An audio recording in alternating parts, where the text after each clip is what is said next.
长期以来呢，欧洲人不装空调避暑是常态，但今年夏天这个固有的认知被打破了。当欧洲很多地方气温都超过40摄氏度的时候，过去依靠遮光、开窗通风就可以安然度过夏天的方法已经不起作用了。上亿的欧洲人面临一个紧迫的问题：怎样才能买到一台空调来消暑降温呢？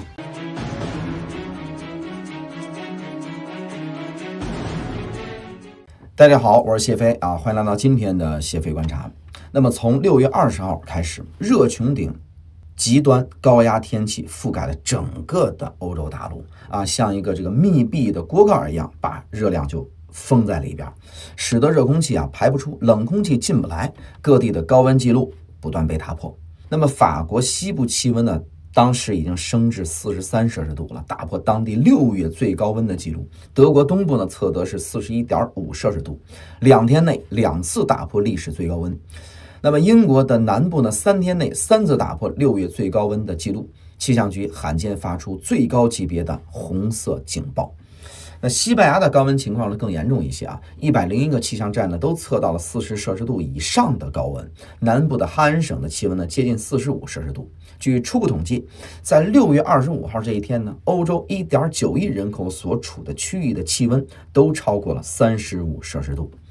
那这次极端的热浪呢，不仅使得人感到不适，还造成了严重的人员的伤亡。6月28号呢，法国的公共卫生署呢发布了本轮热浪已经导致法国超过1300人死亡，但这个数据并不完整。养老院和私人住宅当中的相关死亡案例还没有被统计进去。那么仅巴黎一天就有25例心脏骤停的病例，远高于平时不到10例的平均水平，其中有很多年轻人。法国呢随即启动了最高级别的国家医疗应急机制很多地方的医院的急诊科已经接近满员。巴黎消防部门呢一天内出动了2500多次，但很多欧洲医院没有安装空调，这个病房的温度接近40摄氏度，只能靠风扇窗户反光板等等临时降温。那么法国卫生部呢紧急采购了3万台空调，卫生部长呢也发出警告说本轮热浪还没有结束。当地的教育系统呢也承受不住这个高温的压力在法国的6万所的学校里边，有800多所学校被要求停课，1800多所学校的上课时间也进行了调整。波尔多的一名小学老师说这个教室里的温度达到32摄氏度，学生们呢还在正常上课，而只隔了一条马路的超市里边却凉风习习。他只能无奈地吐槽说，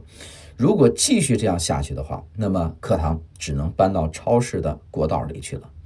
那么英国的情况也十分糟糕教师工会反映说，有些教室的温度达到了40摄氏度，很多老师中暑晕倒，很多家长呢只能自己掏腰包给学校捐赠空调。这个高温呢就促使空调需求不断激增，但是欧洲的空调普及率很低整个欧洲只有20%，德国是19%，英国呢不到5%。欧洲传统的这个民居它以保温为主，是吧？厚墙、小窗、高架的设计，那在持续高温的天气里边，反而会积聚热量。而且呢，当地的老建筑呢是不允许随便打孔改造的，是吧？传统的分体式空调安装呢要经过层层的审批，请专业的技师来操作。那一台空调的安装费用超过了1500欧元，大多数家庭既没有能力，他也没有条件去安装。在这么一个背景之下，美的为欧洲市场设计的这个波塔斯普利特便携分体空调便成为了当地人的消暑的救命神器。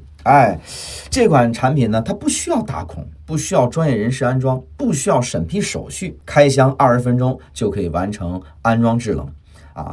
搬家的时候呢，也可以随时拆卸带走。你看，就很好的解决了欧洲人长期以来的空调安装的问题，那是像租房人群老建筑住户最佳选择。这个产品也入选了2025年《时代周刊》全球最佳发明榜单。这款便携空调呢，在德国的官方的售价为700到900欧元，但到了6月底的时候呢，像德国、法国、荷兰、英国等国的亚马逊的店铺全部断货，部分的型号发货周期推迟到了8月，市场供不应求，导致黄牛炒卖。二手平台上的这个产品的价格被炒高到了3到5倍，最高卖到了5000欧元。很多消费者四处奔波，有人开车200公里，花2天时间才抢到一台现货。甚至有德国的程序员搭建了全国1171家的连锁门店的库存监控的网站，并推出了付费到货提醒服务。但是全网只有1家门店显示有现货。这场空调抢购热并不是单一产品走红，而是中国制造业全产业链优势的一个直接体现。根据中国海关的数据，在2026年上半年，中国对欧盟的空调出口额为37.6亿美元，同比增长43.2%，创下了同期的新高。中国空调品牌在欧洲的市场份额由2023年的27%上升到41%。而欧洲本土空调整机和压缩机的产能很弱，核心零部件严重的依赖进口，而且产能扩张周期长，根本不能迅速填补市场缺口。但是欧洲内部对于空调普及的争论还在继续，环保组织担心大规模使用空调会增加这个碳排放，很多国家仍然保留着空调限制使用的规定。你看，西班牙规定公共场合空调温度不能低于27摄氏度。法国教育部长也以环保为由拒绝在办公室安装空调。但是面对这个高温致死、师生中暑晕倒的事实，你看这样的环保的姿态已经没有说服力了。气象学家已经明确表示出，欧洲的升温速度比全球平均值要快得多。凉爽的夏天可能会成为历史。现在的空调对欧洲来说已经不是提高生活质量的消费品了，而成了保护生命健康的基本需求。它是刚需依靠低成本、易安装、稳定供应的全产业链的优势，中国空调稳住了欧洲市场。那么未来欧洲空调市场会继续的扩大，欧洲政客对于空调使用环保问题的这么一个纠结，最终还是会被民众真实的需求所超越。